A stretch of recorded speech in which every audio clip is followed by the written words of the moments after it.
Barishal city corporation থেকে সেই কর্মসূচির আজকে উদ্বোধন করলাম। আমাদের 6 মাস থেকে 5 বছর বয়সী বাচ্চাদেরকে আমরা এই টিকার অন্তর্ভুক্ত করব। মিজেল ভাইরাসে সারা বাংলাদেশে আহামের একটা আশঙ্কা দেখা দিয়েছে, বাচ্চাদের এই সমস্যা দেখা দিয়েছে। এইটাকে আমরা প্রতিহত করার জন্য এই কর্মসূচি দিয়েছি। এখানে বরিশাল সিটি কর্পোরেশনের 4টি, আমাদের এখানে যেমন নগর মাতৃসদন যে ক্লিনিকের পাশাপাশি আমাদের আরও 4টি সেন্টার আছে।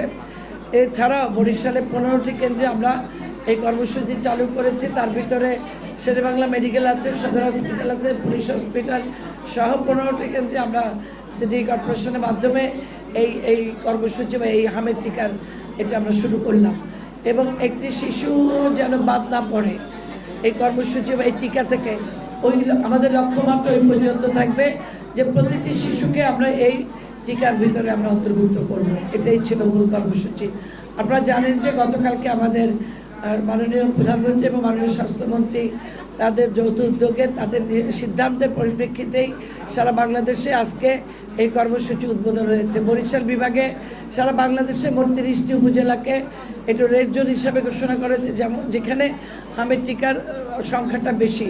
সেখানে বরিশাল বিভাগে মাত্র আমরা দেখি বরিশাল জেলার বাকেরগঞ্জ উপজেলা, ঝালকাঠিতে নলছিটি উপজেলা আর বরগুনা সদর উপজেলা, সেখানেও আজকে একই কর্মসূচি। আমি কিছুক্ষণ আগে বাকেরগঞ্জ উপজেলা যেটা উদ্বোধন হলো সেটা আমি ছিলাম উপস্থিত। আর আজকে বরিশালের সিটি কর্পোরেশনের এতটা ভয়াবহতা নাই, কিন্তু আমরা সরকারের এই কর্মসূচির প্রতি একাত্মতা ঘোষণা করে আমরা প্রতিটি শিশুকে এই কর্মসূচির আওতায় আনার জন্য আমরা উদ্যোগ নিয়েছি।